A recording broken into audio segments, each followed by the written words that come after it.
you know, this tour's gonna, you know, I'm thinking about cutting the tour short, or just like leading into the whole thing, like he's just fixing to just jump the train right off the track and go and take a nap. It's like, fuck.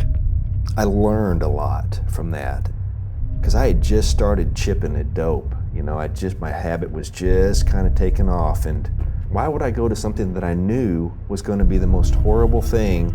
Yeah, no, I'm not going to go and do the easy thing for the good money. I'm going to go off straight to hell.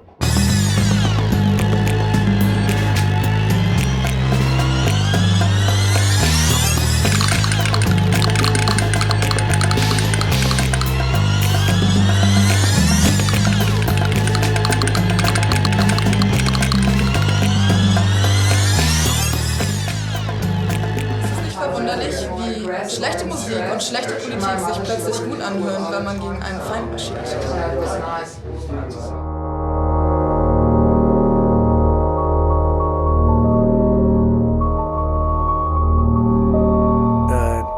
Hank III and Al were doing a bunch of drugs together in the back of the bus, and I was sitting up in the front talking to some people, and Al came up and he said, "Hey, I'll be right back. I'm gonna go get a bagel." Amo moltissimi gruppi, amo il Ministry, amo tutto l'hard rock, il trash, il death, qualsiasi tipo di musica. And he stepped off the bus. And a moment later, he came back on the bus and he goes, No, I'm sorry. I'm gonna go get a ham and cheese sandwich. I'll be right back. Avrei voluto vederli a Jesolo questa sera. And a second later, he came back in and he goes, you know what? I'm sorry. I'm gonna go get a tuna melt. And I'll be back in like 5 minutes. Parlando di trash, amo molto Sepultura, amo gli Slayer, altri Tentacles. He got off the bus and then he came right back on. He said, "No, I'm gonna go get some crack. I'm going to get some crack." And then he left. Well, suddenly there was a takeover at Time Warner, where the head of the music division was this guy Bob Morgado, who didn't really know or care anything about music. He was just like a kind of a political guy, and he called me up and and I had never spoken to him before, and he was my boss's boss's boss. And he's like screaming at me, "Why is this Ministry record late? We have them on the budget for 500,000 records, and you're ruining it." And he was just yelling and screaming, and I was like just in shock. I couldn't believe that anyone was talking to me like that. And I couldn't believe that it was someone so high up in the organization. And he was like, and I didn't know what to say to him. I mean, yeah, well, they're late for every single record they've ever put out. And these numbers are all bullshit anyway. These projections are nothing. They're just all a bunch of junk. And they just put the projections in so they could trick the people on Wall Street, who then, you know, make up their nonsense. It's just all a bunch of nonsense in corporate America. Finally, the guy drove me right to the wall, and I just told him exactly why the record was late, which was because Al was in rehab. And the guy just started sputtering, and he said, "Are you trying to tell me that we're working with drug addicts?" And I said, "Well, dude, you're in the record business. I mean, yes, we're working with drug addicts, lots and lots of them. They're not all like Al Jorgensen, but yes, lots of them." Al had to get obliterated to create, and you weren't allowed to listen to the music unless you were obliterated. They'd invite you to come down, and you realized that when you were going down to hear new music from Ministry, and you were going to go to Chicago Tracks and listen to the new music, that you were going to miss the next day of work. That was just a given. And you were not really allowed to even hear any music till you had snorted some heroin, till you had snorted some cocaine, till you had the right attitude in your brain. The edge was 100% real. I mean, and the story, and every day there was somebody was dead, or somebody was arrested, or somebody had disappeared, and I mean, there was shit going on in his head and around him that you couldn't make up. They were never on time, and they never did what you thought they were going to do. But they were never, you know, they seemed like they were dangerous to themselves more than to me. Keep in mind that the Eagles did this too, and for all I know, they still do, and it's kind of an open secret now that even in the psychedelic 60s, nobody was doing more drugs, especially the hard pills, than country musicians. I'm not sure that Sire or even Arista was all that upset with just how loaded Al was a lot of the time. Major labels like their stars on drugs, because 9 times out of 10, they are a great deal easier to control. All right, you know what's gonna be great is now we gotta let the record company execs in because my dick is going in this chicken. No. Yes.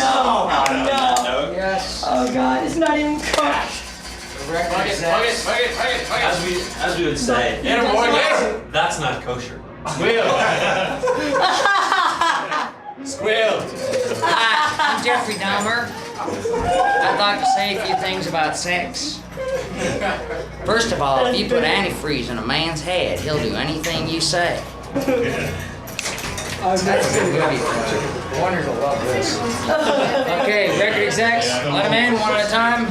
Take a bite off the chicken. Virgin, bite. Mercury, bite. White meat? The ministry bidding has begun! I may not quit the first time, but I learn something definitive each time that I quit, that I don't go back to. And the whole problem is not just whether you're on drugs or not, the actual chemical, importance of it. To me is the least important of it. So what did you learn out of this time? And not just, well, that I better not get caught. What did you learn? Because you can get into a rut without fucking chemicals, just as bad if not worse.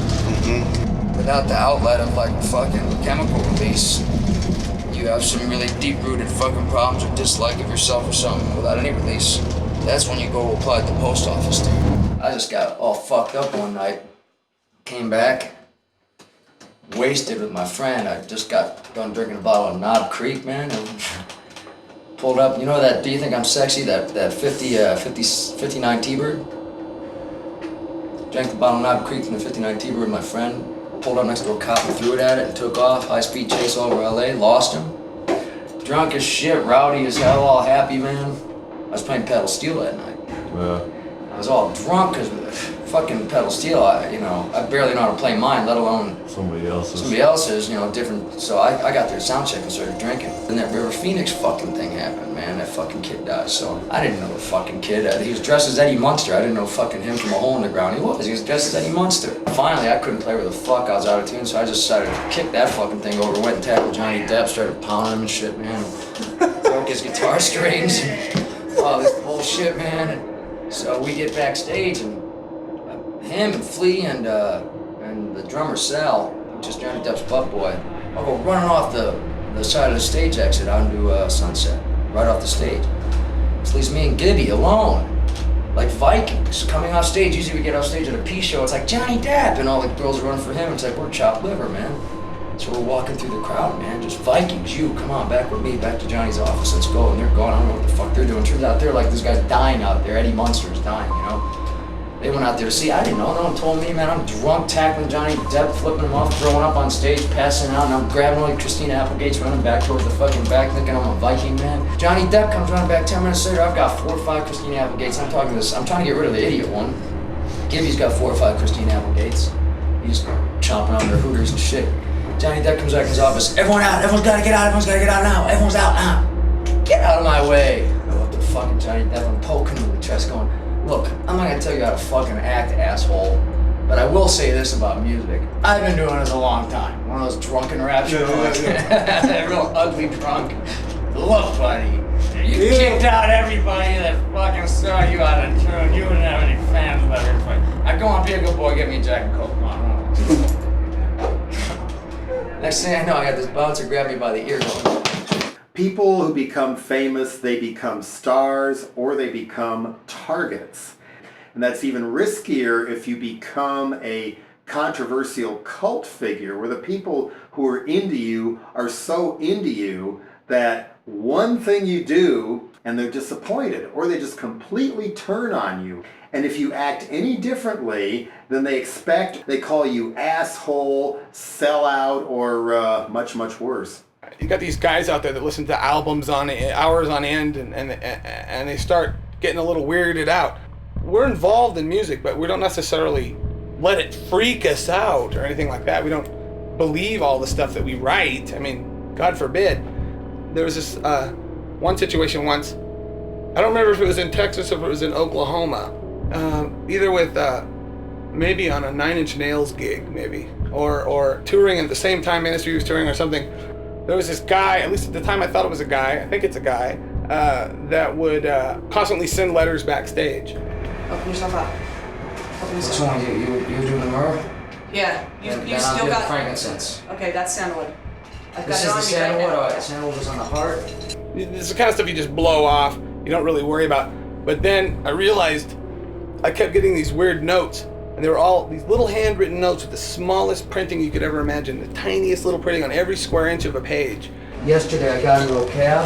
Are you ready for this? I got in a fucking cab in New Orleans. The motherfucker had been there the week before. This little stalker fuck. He went to New Orleans, drove there, and fucking checked the side alleys and all that shit. The fucking cab driver, an old black guy, had no fucking idea. How could he know? Mind-boggling, isn't it?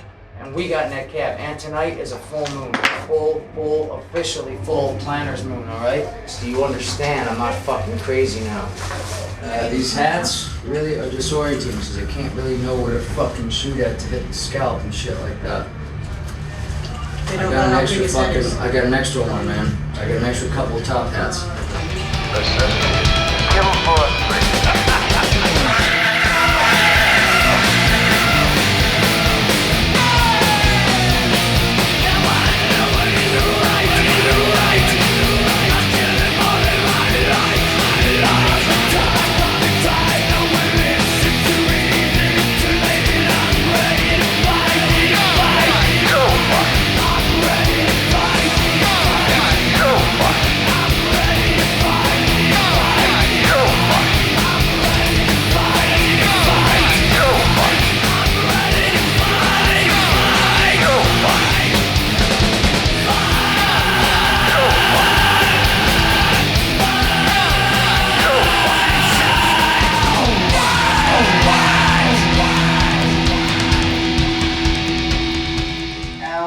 Best fucking crew. We do not! Yes, we do. Fucking crew. Yeah, we have the best crew. Why? They do a good technical job, you know why? No, that's because not they why. fucking take everything from this stupid band that doesn't know any better. Well, I know. Okay, Al, alright, okay. I'll try. Champagne, wine, stock, top to bottom, beer, fucking. Am I lying? You've been on there, haven't you? Oh, Jolly's gonna Jolly's bring the mood He's down. gonna be my mom now, make sure I don't get high. No one's allowed to have fun except on the tour bus. Hey, wait a fucking minute. Don't be calling me no Saxon queen. My left hand to God. I want a spoon so bad. No, you want a spoon? That's what I've been looking for. You don't have to throw anything. You just have to ask Wait, for you it. don't have. They just have to ask for a spoon.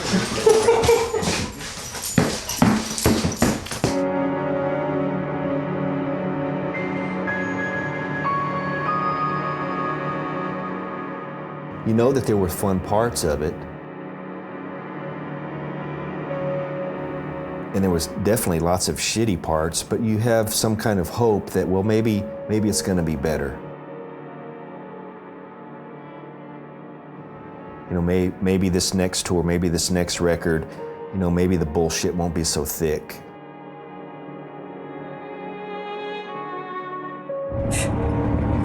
I remember the first time I went to detox. They're telling me I should get out of the business I'm in because it's just too tempting. That's what causes me my fucking joy.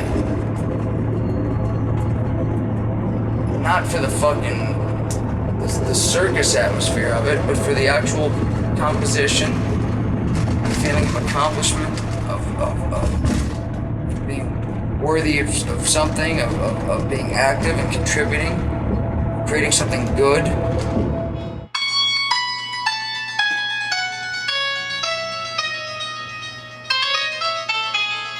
I don't know how you could live the kind of lifestyle that someone such as Al supposedly lives without attracting at least a few stalkers. If you're doing those sorts of things and it's the truth, then you should have stalkers. In fact, you should want stalkers. You know, you fit this front part to the back part. Yeah, well, that's what I don't know how to do, man. Well, I'm not one of these techno folks. This crapola just goes right here, right? Velcro. And then, I think you have to put his head Yeah, you get your neck in there first. Yeah. Or my ass. So I guess you, It could be a diaper. yeah, it's. You might want to protect that part now. Instead of depends, deflects. He's gonna start using deflect. Deflects. So you whip these motherfuckers on, and you say, "Come on, you fucking goats! Take me out!" They can put a man on the moon, they can't make a fucking bulletproof vest with a fucking pocket for smokes. What the fuck's wrong with these assholes?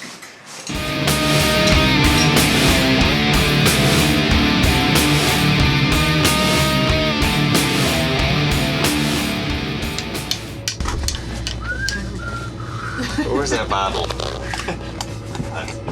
What is it? 9 inch Similac. There's some bush up top, I think. Hey, quick announcement to make. I just crapped my pants and I have my Depends on. I feel confident. Hey, look, we found some better music.